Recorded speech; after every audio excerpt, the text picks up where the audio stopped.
بسم اللہ الرحمن الرحیم۔ السلام علیکم۔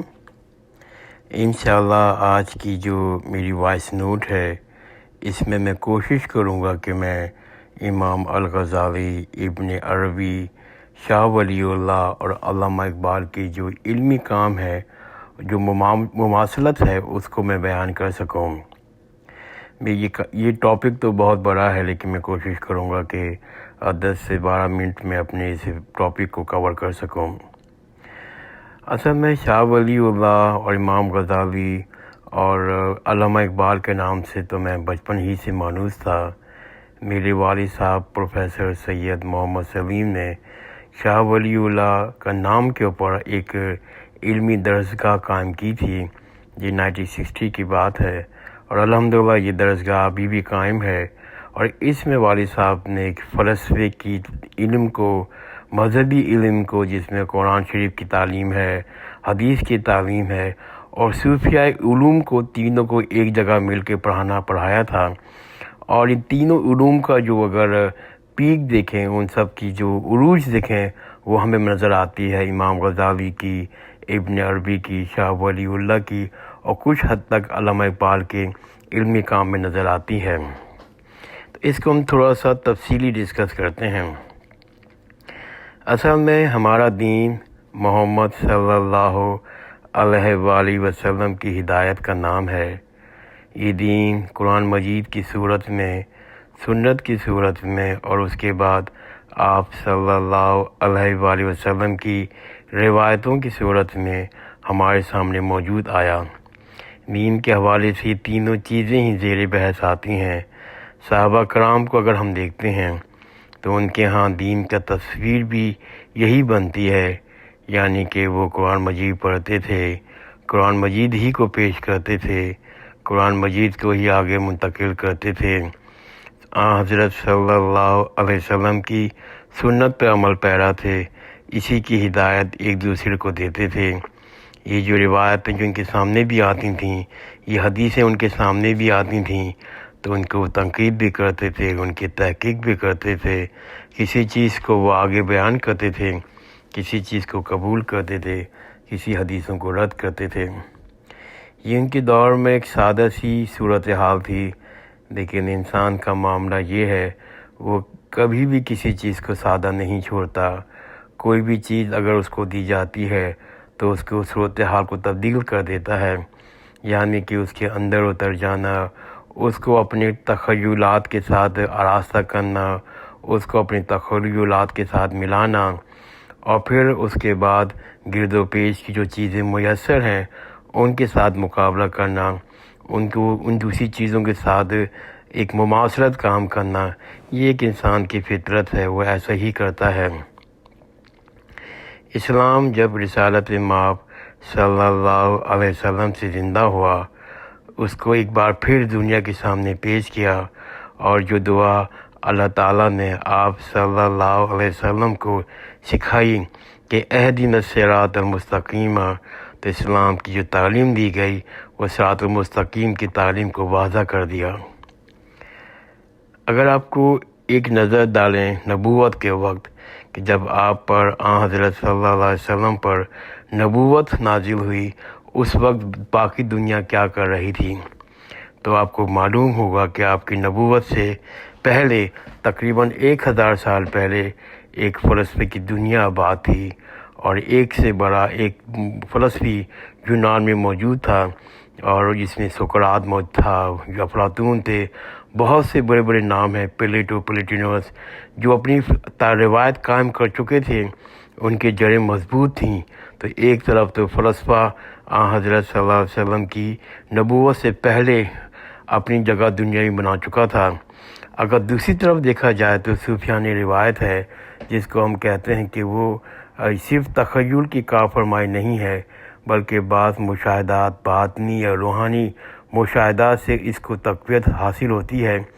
وہ ہندوستان میں بھی موجود تھی، وہ مصر میں بھی تھی، وہ کسی حد تک یونان کے ہاں بھی موجود تھی، اور اس کو عیسائی علماء کرام بھی کافی حد تک اس کو پہچانتے تھے اور اس پہ عمل پیرا تھے۔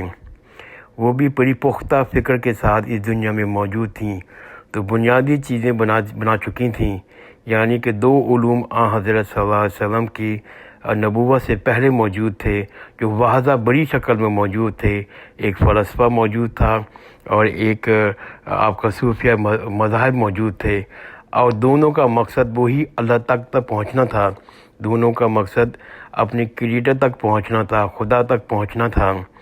تو دونوں کا جب مقصد بھی یہی تھا، لیکن طریقے الگ الگ تھے۔ لیکن جب حضرت صلی اللہ علیہ وسلم نے تعلیمات دی اور کہا کہ یہ اسلام ہے، اسلام کی ہدایت پہنچائی اور بتایا قرآن کی شکل میں کہ یہ کائنات ہے، اس کا ایک خالق ہے، اس نے اس کائنات کو بنایا ہے، وہ خالق یہ صفات رکھتا ہے۔ اس خالق کی ذات کا بھی ایک تصور ہمارے سامنے پیش کیا آتا ہے، اس طرح وہ بندوں کے ساتھ کس طرح معاملہ کرتا ہے۔ تو فلسفے کی روایت اور صوفیہ کرام کی روایت جو موجود تھی، ان دونوں لوگوں نے سوچا، اور پھر مسلمانوں میں سے ایسے لوگ آئے جنہوں نے ان تینوں کو ایک ساتھ ملانے کی کوشش کی، ایک ساتھ مابین کوئی ربط کام کرنے کی کوشش کی، اور دیکھا کہ اس میں کون کون سی چیزیں جو ہیں وہ آپس میں ایک جیسی ہیں، اور کون کون سی چیزیں آپس میں کانٹراڈکٹ کرتی ہیں، ان کو رد کر دیا۔ اس وقت بھی ایسے ہی ہوتا ہے۔ اگر ہم کوئی غور کریں، جیسے کہ ہم جب مذہب کا نام لیتے ہیں یا مذہب کو بیان کرتے ہیں، تو دنیا میں اس وقت جو روایتیں قائم ہیں، جو مذہب قائم ہیں، جو فکر قائم ہے، تو ان کی تصورات، ان کے نظریات زیر بحث آتے ہیں۔ ہم ان کو کبھی تردید کرتے ہیں، کبھی ہم ان سے جو معاملات بنتے ہیں ان کو بیان کرتے ہیں، غرض مختلف پہلوؤں سے وہ نظریات کو ہم دیکھتے ہیں، اور ان کا اثر ہم پر ہوتا بھی ہے۔ اگر ہم دوسرے نظریات کو پوری طرح سے رد بھی کر دیں، تب بھی اس کا کچھ نہ کچھ اثرات ہم پر پڑتے ہیں۔ ان کے اثرات ہمارے گفتگو میں ہوں گے، ہماری اصلاحات میں ہوں گے، ہمارے مفہوم نکالنے کے طریقہ کار میں ہوں گے، ہمارے بیان پہ ہوں گے۔ تو اس طرح سے ہم کسی بھی نظریات کو الگ نہیں کر سکتے، یہ انسان ایک مسئلہ ہے۔ تو وہ جو روایتیں تھیں جس کو ہم نے ہمارے ہاں بڑے جید لوگ پیدا کیے، وہ جید لوگ وہ تھے جنہوں نے فلسفے کی تاریخ کو، فلسفے کے علم کو، صوفیہ کرام کی علم کو، اور قرآن مجید اور احادیث کی روشنی میں جو اللہ تعالیٰ کا دین ہے، ان کی روشنی میں تینوں کی مابین ایک ربط قائم کیا، ایک علم قائم کیا۔ ان میں اگر دیکھیں تو بڑے جید لوگ پیدا ہوئے ہیں، غیر معمولی لوگ پیدا ہوئے ہیں، جن میں ایک بہت بڑا نام ہے امام غزالی کا۔ دوسری نام جو شخص نظر آتا ہے اس سلسلے میں، وہ شیخ الاکبر ابن عربی ہیں۔ ان لوگوں نے فلسفے کی، صوفیانہ مذہب کی پوری روایت کو سامنے رکھ کر، ادھر جو دین اسلام جو ان کو ملا تھا اس کے سامنے رکھ کر ایک کوشش کی ہے، ایک پورا نظام فکر ہم کو بنا کر دکھائیں۔ میں اس وقت یہ عرض نہیں کر رہا کہ نظام فکر بنانے کی ضرورت کیا تھی، وہ صحیح تھا، وہ غلط تھا، اس کا کیا بنا، اس پر فلسفی علماء کرام نے کیا اختلاف کیا، میں اس پہ موضوع پہ بات نہیں کر رہا۔ لیکن بہرحال یہ کام بہت بڑا تھا، یہ غیر معمولی کام تھا۔ اس کی چکا چوند ہوتی ہے جب ایک غیر معمولی حیثیت کا حامل شخص ایک نظام فکر بناتا ہے، تو وہ اصلاحات کو اور اس کی تخیلات کو ایک نئی دنیا میں لے جاتا ہے۔ بظاہر ایسا لگتا ہے جیسے انسانی فکر کے تمام دھارے ایک جگہ پر آ کر مل گئے ہوں، گویا ایک ایسا تمام علوم یعنی فلسفہ، صوفیانہ علوم اور دین اسلام ایک جگہ اپنی انتہائی اعلیٰ فکر کے ساتھ جمع نظر آتا ہے امام غزالی کی کتابوں میں اور شیخ الاکبر کے علمی کام میں۔ ایک جگہ امام غزالی اور ابن عربی کے کاموں میں دیکھیں تو فلسفہ اپنی جگہ متاثر کر رہا ہوتا ہے، صوفیانہ روایت اپنی جگہ گرفت رکھتی ہوئی نظر آتی ہے، ادھر مذہب جو کہ ظاہر ہے پیغمبروں کی روایت ہے، آپ ان کے مابین ایک بہت مضبوط رشتہ نظر آتا ہے۔ ایک زاویے سے دیکھیں تو ان علماء کرام کے کام پوری فلسفانہ روایت کو بیان کرتے نظر آتے ہیں، دوسرے زاویے سے دیکھیں تو صوفیانہ کرام کے مشاہدات کی دنیا بھی اس میں نظر آتی ہے، اور مذہب اپنے تمام وجود کے ساتھ، عمل کے ساتھ بہت نظر آتا ہے۔ تو اس سے گویا جو نظام فکر جو وجود میں آئے گا وہی تاثر دے گا کہ اس میں بڑی جمعیت ہے، غیر معمولی جامعیت ہے۔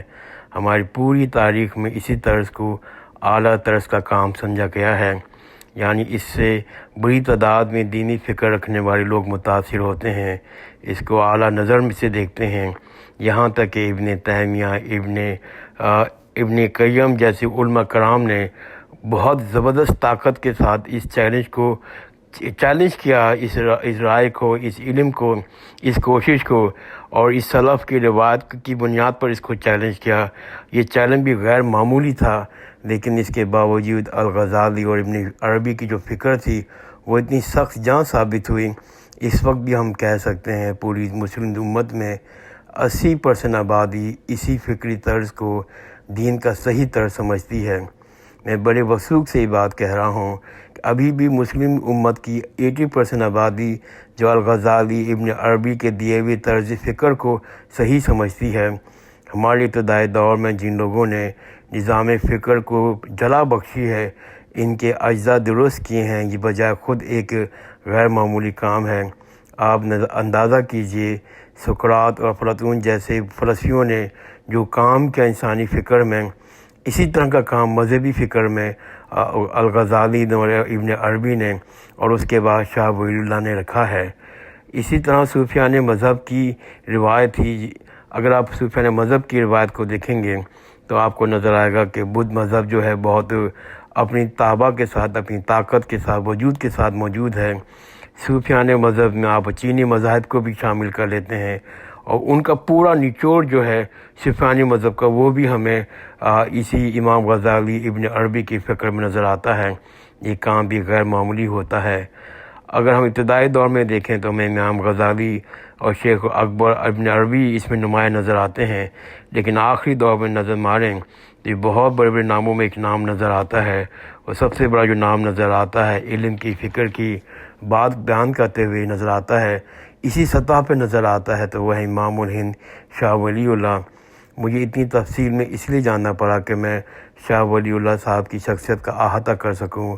ان کی حجت اللہ البلاغہ، ان کی مشہور کتاب حجت اللہ البلاغہ اور سطات اور یہ جو ہے لمحات اور جو ہے التفہیمات، یہ کتابیں جو ان کی ہیں بڑی شاندار کتابیں ہیں، اور اس کو آپ کو پڑھ کر دیکھیں تو یہ پوری کی پوری ایک ٹریڈیشن ہے جس کو انہوں نے اپنا نیا آہنگ دیا ہے، نیا لب و لہجہ دیا ہے۔ جہاں جہاں خلا باقی رہ گئی تھی پرانے علماء کراموں کے کاموں میں، اس کو انہوں نے پورا کیا ہے۔ ایک جانب مذہب کی اپنی روایت کی کوشش کی ہے کہ سلفی طریقہ جو ابن تیمیہ نے زندہ کر رکھا تھا اس کو بھی پیش کیا جائے، پھر اس فکر کو بھی ساتھ میں بلینڈ کیا جائے۔ دوسری طرف مذہب تھے اہل علم کے اور انٹلیکچوئل کے، جس میں فلسفہ اور تصوف موجود تھے، ان سب کو شامل کیا جائے۔ اگر آپ دین میں مکمل کامل نظر آتے ہیں، اس میں آپ ایک مجدد کی طرح کام کرتے ہوئے نظر آتے ہیں۔ شاہ صاحب کی شخصیت اتنی جامع اور کامل ہے، اس شخصیت اور اس طرح کی شخصیت کا اثرات نہ ہو یہ ممکن نہیں ہے۔ چنانچہ اس وقت جو ہمارا بر صغیر تھا، اس میں دیوبند، بریلوی اور اہل حدیث نقطہ نظر کو دیکھ لیں تو وہ ان کی تمام روایتیں جو مذہبیت ہیں وہ بھی شاہ ولی اللہ کی فکر سے متاثر نظر آتی ہیں۔ ان کی کتاب حجت اللہ البلاغہ میں دین کو جس طرح پیش کیا گیا ہے، جس طرح شاہ صاحب نے دین کی حکمتیں بیان کی ہیں، جس طرح بعض حدیثوں کی توجیہ بیان کی ہے، جس طرح دین کے علوم کو باہمی روابط واضح کیے ہیں، یہ بھی ایک اعلیٰ درجے کا کام ہے۔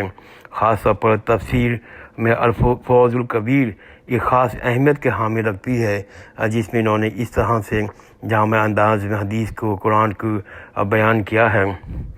علامہ اقبال نے ایک آخر خطبات میں ایک لکھا ہے، the reconstruction of religious thoughts in Islam کے عنوان سے ایک خطبہ لکھا ہے، جس میں انہوں نے بیان کیا کہ مذہب کی جو ابتدا ہے وہ سادہ ایمان سے ہوگی، پھر مختلف مراحل سے گزر کر وہ ایک فکر بن جائے گی۔ ایک فکر جو ہے اس کا زیور کامل کیا ہوگا کہ وہ علوم کی عرفان تک پہنچ جائے گی۔ یہ جو علامہ اقبال نے تصویر کھینچی ہے، ہمارے ہاں اسی کی قدر کی نگاہ سے دیکھتے ہیں، اسی کو بڑا علم سمجھا جاتا ہے۔ اور علامہ اقبال نے بھی امام غزالی کی طرح ایک فکر دینے کی کوشش کی۔ بہرحال امام غزالی کی طرح وہ جامع علم نہیں دے سکے، جامع فکر نہیں دے سکے۔ علامہ اقبال کی جو فلسفہ خودی ہے اور جن کے خطبات ہیں وہ بھی ہمیں واضح طور پر امام غزالی، ابن عربی اور شاہ ولی اللہ سے متاثر نظر آتے ہیں۔ مجھ ناچیز نے اپنی بہت ہی کم تر علم کے باوجود میں نے اتنے بڑے علماء کرام کی طرف کچھ کہنے کی جسارت کی ہے۔ اللہ تعالیٰ مجھے اس ناچیز کی محنت کو قبول فرمائے اور ان علماء کرام کی گناہوں کو معاف کرائے، خاص طور پر والد صاحب کے گناہوں کو معاف کر دے اور ان کے دینی خدمات کے نتیجے میں ان سب کو جنت فردوس میں مقام نصیب فرمائے۔ جزاک اللہ خیرن، خدا حافظ۔